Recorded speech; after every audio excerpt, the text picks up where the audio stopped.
What's up guys, Josh, Southern Afterlife.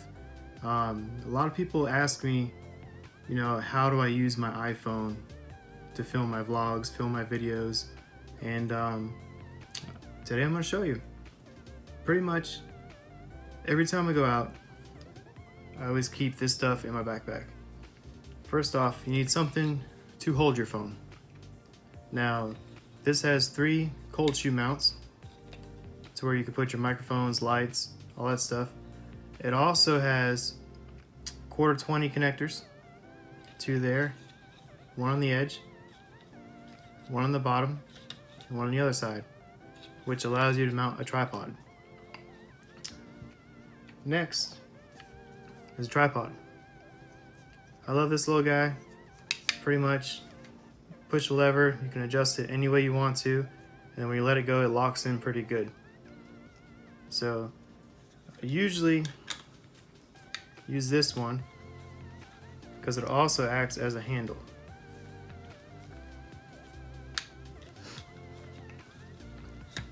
Let's see.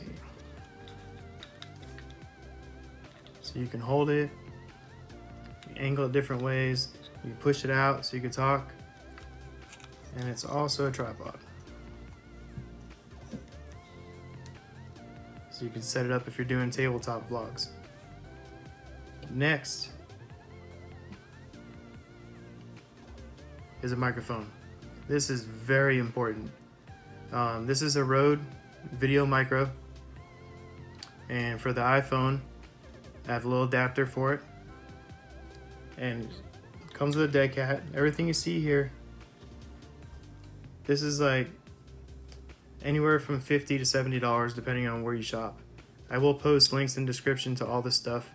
The actual phone mount was like $12. I think this was another $15 or so. It's a Flexpod DX, a sun pack.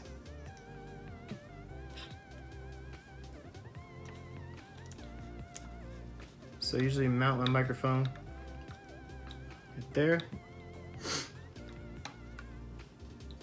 This light also acts as a USB charger, so you can charge your phone while you're out on the go if you need to, if you're getting low on battery. It does charge with a micro USB. Has 3 different modes on it, 3 different brightnesses, and 1 flashes SOS. This was about $35, $40 at Best Buy, and it's water resistant. This little guy is a Lume Cube. Now, there is an app, and it is Bluetooth. You can adjust the brightnesses, you can adjust the flash. If you're taking pictures through the app, it will flash with your phone. It comes with the mount. This was $99 at Best Buy. This is great more for indoor. As to this light here, gives you, I don't know if you can see it in the camera, but the center of it is more like a spot, and then the outside is a flood. So you get more distance out of this one, which is mostly what I use for like when I film the cemeteries and outdoorsy things that are really dark. I like this guy.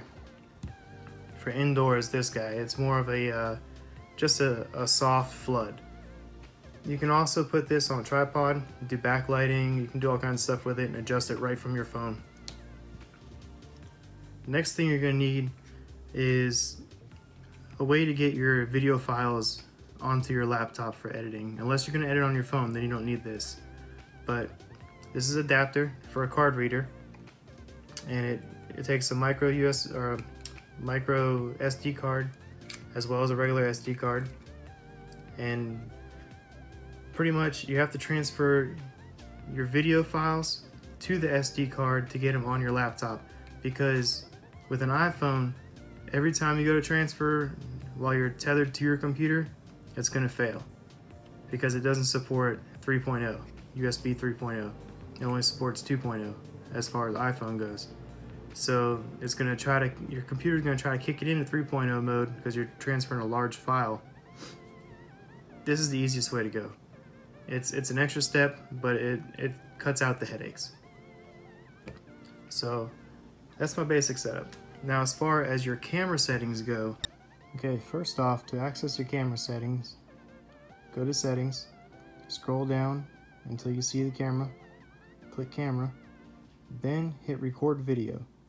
You can choose all your different resolutions here. I stick with 1080 at 60 frames per second because it's a much smaller file than 4K, although you do have capability of going 4K. It just takes longer to transfer your files.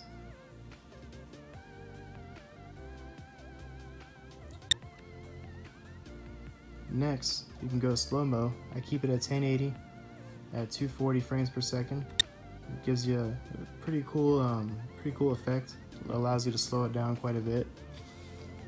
Pretty much, if you watch my range day vlog, at the end of that video, you can see the shell ejecting from my rifle and the bottle exploding in slow motion.